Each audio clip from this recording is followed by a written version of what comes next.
Welcome to the Cables to Clouds podcast, your one-stop shop for all things hybrid and multi-cloud networking. Now, here are your hosts, Tim, Chris, and Alex. Hello, and welcome to another episode of the Fortnightly News with the Cables to Clouds podcast. As always, I am Tim McConney at Carpe-DMVPN on Blue Sky. And with me, as always, is my co-host, Chris Miles, was it the Cloud Main? Yeah, on Blue Sky. Yeah. That's right. Yeah, that's right. That's right. We don't know that other place. We don't go there anymore. I'm just kidding. So this week we have kind of a quick roll up for you. I mean, most of the really big news was we actually covered in a episode which you'll be seeing pretty soon if you haven't seen it already.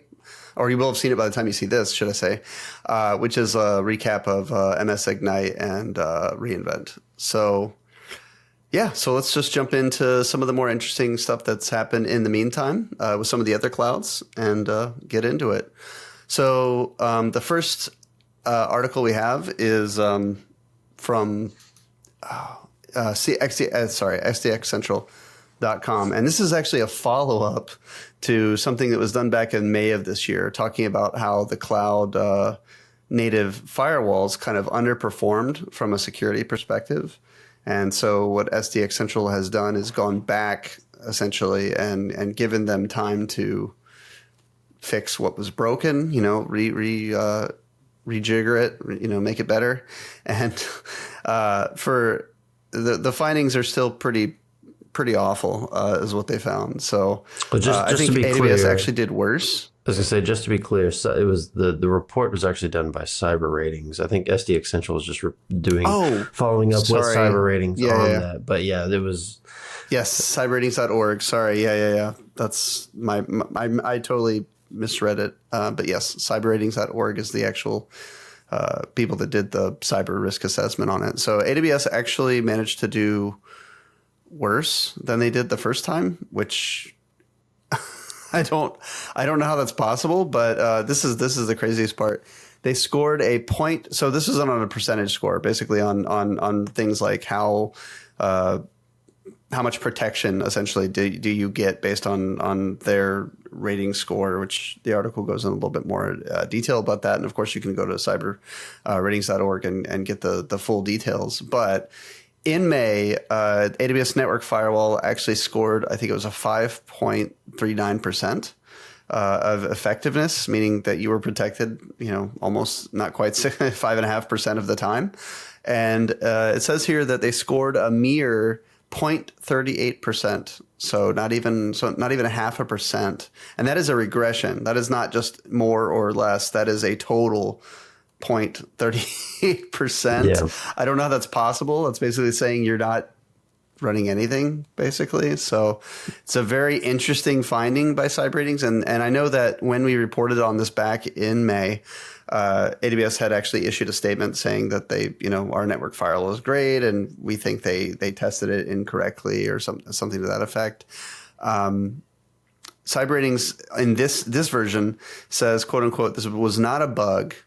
There's a fundamental flaw in how AWS Network Firewalls is approaching the detection of vulnerabilities. So very troubling. I don't know. I really don't know what to say to that, really. I mean, it's pretty crazy, right? And then to roll it up, Azure and GCP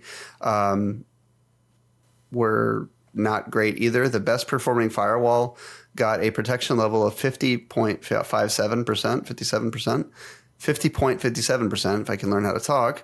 And Azure is 24.14%, which, again, I don't know the exact, ratings or how they did it. We have to you have to read the whole report to get to that. But this is just, a percentage based on how they determined that these native firewalls were protecting workloads. So for the money you're paying for these, man, like I don't know. I don't know. What do you have? Anything to add there, Chris, to this crazy article? No, yeah. I mean, it's funny because, the outcome basically of this is from the interview that they did with Vikram Phatak, I think is how you say his last name, the CEO of Cyber Ratings that performed the report. He basically just said like, look, these things are charged at a premium for security and you don't get security. He was just like, you don't get it. Pretty much any range within, whether you're a small business or your large enterprise, he just says use a third party. So the third party players that were called out were Cisco, Checkpoint, Palo, or quote unquote the whole gang. So he basically just says don't use any of the cloud native stuff today, which is, I mean, Tim, you and I work in a specific technology sector where we see how many people actually use the cloud native firewalls today, and it's a very large number. So this is I don't know. There's like, I do understand that each one of these cloud native firewalls doesn't have every bell and whistle that a Palo Alto is going to have, right? Because they obviously have very, enhanced threat protection and new feature sets that they've added over the last, 10, 15 years. But I find it hard to believe that they're that bad. Like, I don't know. Like, I mean, how could you sell a product that has 0.38% protection? I mean, let's even be generous and say that cyberratings.org's methodology was in some way fundamentally flawed or something like this, right? We'll be generous and say that. I don't think that's true necessarily, because I mean, obviously I haven't dug into the exact report and I don't know what their methodology is. But even if that were the case, right, you would imagine. Right. I mean, 0.38%, like I said, it's like saying there's no protection at all. You're basically saying that it does nothing except pass traffic. Like that's I mean, nuts, I guess right. my inkling here is that so one of the interview answers that he gave was that or SDX Central asked, so it's like only 0.38% of all exploits hitting the AWS firewall are caught and stopped. Sure looks like anyone using the AWS network firewall is basically wide open.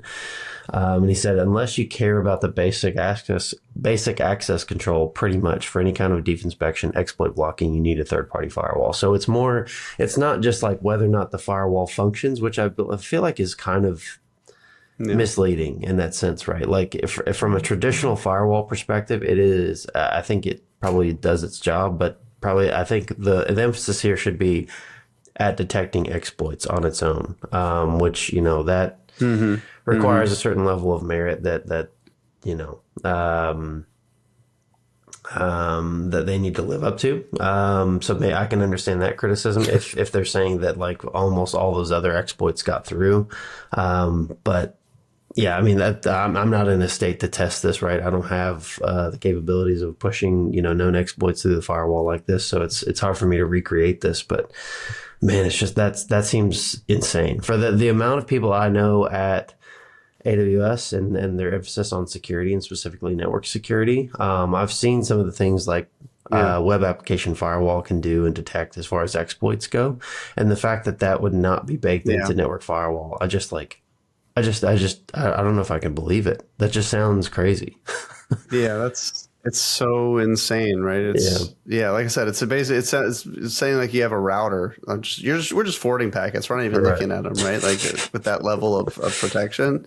I mean, I think there's got to be a little column A, little column B there. I also find it really, really hard to understand the idea that there's like no protection from any of the, even that the best performing one was just over 50%, right? That's being extremely generous. Right. So yeah, man, I mean, anyway, so I don't know what to say to that, except that if I definitely suggest that if your organization is using a native firewall for a checkbox or, to meet a requirement or, take a look at it, I would love if you guys are doing this, and especially if anyone has done this and gotten a pen test, like something like when we talked to Serena, like one of those type of pen test orgs. I would love to know. Yeah, true. Like, have you seen this? Has this been a thing for you? So anyway, great story. So the next one is from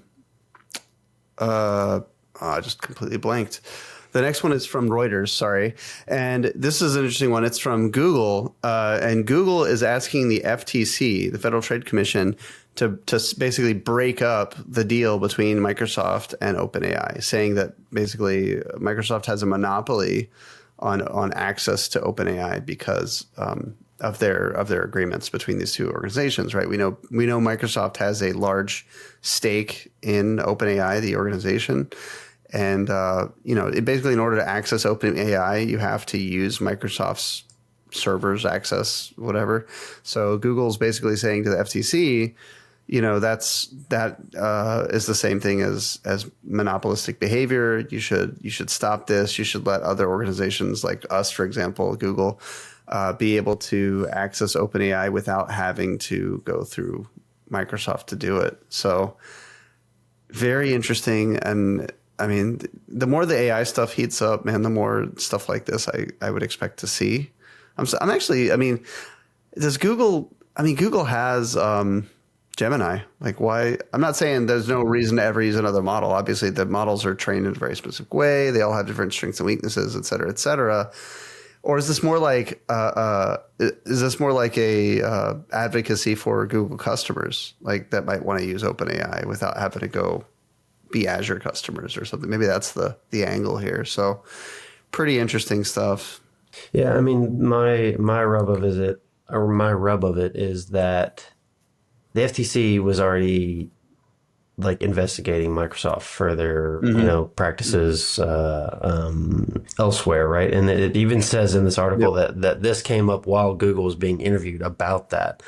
So it was almost like they're leveraging, like, hey, we know you're already looking into them. Like, you should probably have a look at this too. This is kind of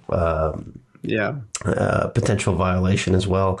I mean, I think that's a much easier play for Google to try to get, kind of ruffle some feathers and stir some commotion there, rather than promoting Gemini, because they know Gemini is probably that's a long haul to get Gemini to the state of where ChatGPT is today, right? So that's my initial thought anyway. But I mean, who knows if the FTC is even going to kind of look at this at all. I don't think they even comment or responded to their comment. No. Well, and I guess we'll see what the FTC looks like, along with many other federal agencies, in a few months. Anyway, to be honest. Yeah. So it may not be fully staffed in order to even do this, for all we know. For whatever that's worth, we don't know yet. So, yeah, interesting. We've reported several articles already where Microsoft's being investigated, like in Europe, for example, for anti-competitive practices and whatnot. So, yeah, I guess we'll see how this one goes. I expect a lot more stuff like this as we do more, as we see the AI wars heat up a lot more. Right. Okay, you want to take the next ones? Sure. So we have a couple articles here, one from Reuters and then another one from cloudcomputingnews.net. So kind of two quick rapid fire ones that we'll kind of talk about Oracle. So Oracle, this one from Reuters is titled "Oracle Slides as Revenue Target in the Spotlights in Tough Cloud Competition." So Oracle, obviously been number 4 of the top 4 for quite a while in the cloud space. I hate talking about the stock market because this thing is so ephemeral. So it's like, it's hard to really, talk about what this actually means. Yeah. But they previously had their shares up like 80% as of Monday. And then as the cloud earnings came out, it looks like they've tumbled about 9%. As the company was on track to lose nearly $50 billion of the market cap. So that is interesting. I mean, like I said, this stuff changes every day, so it's hard to really read into this. And in addition, we also have an article from cloudcomputing.net, or cloudcomputingnews.net, sorry, saying that Oracle has now entered into the use of Meta and Meta's LLMs being Llama as their large language models. I don't know if it's specifically on a certain offering or if this is just like what's baked into their AI products. Did you pull that out from this? I mean, just that the main thing is that they're partnering with Meta to power their Llama AI, right? Okay. So Yeah, okay. Meta's Gotcha. going to be using Oracle's compute basically to do their Llama AI stuff. So it's a partnership. I mean, it should probably going to be money. There's gonna be a lot of money involved. It's funny to see these two articles together. Like here we have Oracle missing its target, and then potentially something very lucrative for Oracle in the very next breath. So, Right. But you're right. The stock market is such a roller coaster, man. It's not worth. I mean, it's almost not worth drawing. At the same time, it's like they're obviously the ones that can be most competitive on stuff like compute and storage and networking as of right now, just because they are in that fourth spot. So they're offering the biggest discounted rates from what we've heard. So it almost makes sense that if you're someone like Meta, maybe that's appetizing to you. Well, I guess no, this isn't. They're not servicing Meta. They're just using the open source model. Is that right? Yeah. Okay. I think that's yeah. Fair enough. So, but I mean, there's money changing hands there. Like there's a partnership. True. There's money changing hands. Oracle's making money. So yeah, it's kind of like the same as what they've been doing, right? They've went all in on partnerships all across as much as possible even with other CSPs just to try to stay relevant and keep the market cap up and all of that. So yeah, I guess we'll see if it pays off for them. We shall see. All right, we got one more, which is interesting but not surprising necessarily to a lot of people. And this one comes from Cloud Tech and basically says there was a survey done and the results of the survey are less than a fifth of IT professionals say that cloud infrastructure is actually meeting their needs. So specifically, less than 1 in 5, 18% of IT professionals said this, saying that there's a large disconnect between their expectations and what the reality is when it comes to their cloud strategy, like their organization's cloud strategy. And that's like, now this was a SolarWinds survey, so maybe a little bit of a grain of salt there, because obviously SolarWinds is very on-prem heavy. They're very that's kind of their bread and butter, right? So again, take a little bit of salt with it. But I think that generally there's also the grain of truth in it. So they said they did a survey that shows that despite the cloud's promise of scalability and cost savings, the reality is mixed. And anybody who's ever done anything with the cloud could have told you that was the case. So that part's interesting. But specifically, they get into things like a lot of the cloud professionals, a lot of the IT professionals are saying that their organization's hybrid approach to cloud is also severely lacking. It's extremely complex and hard to manage, which again, this is bread and butter. Like I think at work, we probably say this 100 times a day to various people because it's very true. It's an absolutely true statement. And despite that, though, actually very few people of those surveyed, right, by SolarWinds have actually engaged a third-party value-added reseller or professional services contractor to actually help them with their hybrid cloud approach or hybrid cloud journeys. So, they also mentioned things about like, okay, people also are not trusting the cloud security stack, which apparently they shouldn't, so... like that's, like I said, it's from SolarWinds. It's an interesting observation. I do, again, take it with a little bit of a, little grain of salt because it's from a very on-prem heavy, vendor. But I do think that people really do feel this way, that people feel that hybrid cloud is extremely, complex and that just the benefits of cloud, right? Like, going all the way back to one of our original episodes where all the cloud cost savings, like that's still true today. So yeah, it's an interesting article. It kind of affirms what I think a lot of us already knew, but take it for what it's worth. It's tough because like we see this a lot with our day job. Just because, we almost have to let customers learn the hard way how hard things are to do in the cloud, right? If I went to talk to someone before they even really started moving into cloud, and tried to express like, hey, this is going to be a problem. This is what hurts once you get to a certain scale. It's not going to resonate until they've actually done it and had that pain kind of rise to the top on their own, right? I think one of the most notable quotes in this article is in a hybrid cloud, quote, in a hybrid cloud world with increasingly complex network systems, devices, and applications, managing microservices and containers adds to the challenge. Without proper planning and comprehensive visibility, organizations risk finding themselves in a dire situation. Tool sprawl, information silos, and alert fatigue can all lead to an unpleasant cloud experience. So that's like, to me, it's just like, it's a planning thing, right? Yeah, it's like if you I mean, I'm not saying everyone gets it right on the first go, but like there's enough learnings out there in the world where like you can be better at this stuff. You can know what works, what doesn't work, what needs to stay on-prem. There's a bit of talk in here about, customers saying like, oh, we had to repatriate workloads back. And like, I think that is repatriation in the context of, moving to something in the cloud or building it to run in cloud and then moving it back on-prem seems like, oh, well, we did this because it was a failure, right? That we had to move it back on-prem. I don't think that's always the case. I think you just kind of realize that like things run better in certain scenarios in a different place, and it costs less. It costs less as well, for sure. But like, I don't think it's always implies that things failed to run in the cloud. I think it was just kind of a shift in the organization many times. So, like you said, there's probably many grains of salt that you have to take when reading this article. But it was very interesting.